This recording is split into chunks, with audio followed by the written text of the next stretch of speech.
Hello, my name is Caleb and today I'm going to be showing you all my FMP production, which is in fact an animation game. Along with this, I will also be talking through some of the techniques which I used along the way.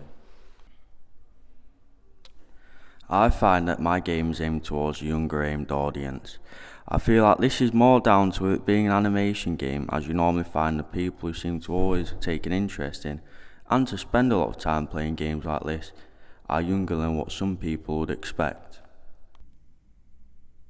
To be more specific, I feel you would see people aged between 9 to 11 playing my game on a regular basis, with the main theme of games around this age group being based more on animation, friendly or cartoon-like.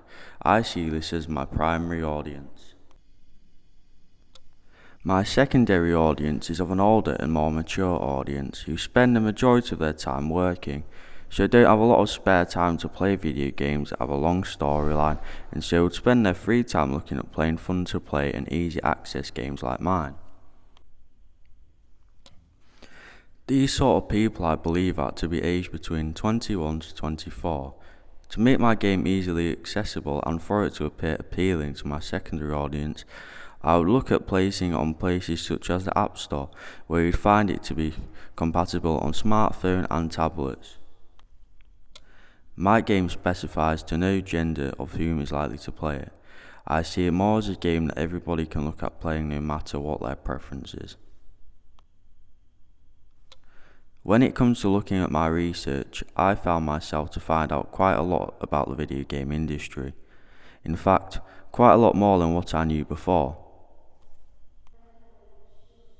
The first stage for me with my research was looking into the background and development of popular games console company Nintendo. Along with this, I also spent time looking at existing game practitioners to get an idea of what people haven't created, and what's popular or what isn't. This taught me a fair bit when I looked into it, as I hadn't really looked at many game practitioners or creators in the past, or if I had, then I hadn't looked at any of the practitioners that I looked at this brief. Overall, I believe that I worked well with my production and made good use of my time. Although I didn't make use of the most interesting tools, I still feel that I worked well with the general design of my game. When I first started my production, I found myself to be working well with the design of the first level in my game, but the inevitable happened and I lost my memory stick. Due to this, I was forced to restart my production from scratch and with not much time left either, as at this point I was about halfway through my production time. Nevertheless, I found myself managing to start my production work again and managed to catch up. One in particular aspect of me using the pencil tool is the creation of my character and my character's initial movements. This I thought to be quite a tedious process, especially the process of creating my character's movements, which is something that I was sure to be careful about, especially when looking at repositioning the arms and legs of my character. In the end, it took quite a few attempts for me to get it right. I made use of the duplicate tool in necessary areas that I needed to create more than once.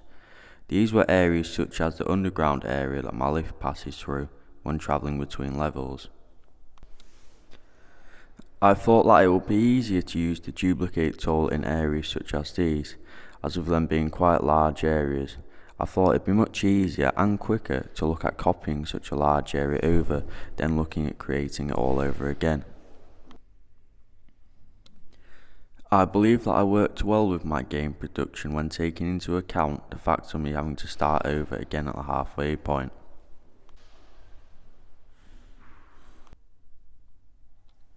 Despite this, I do feel that I worked well with the designs of the different levels in my game, especially more looking at the design of level 1.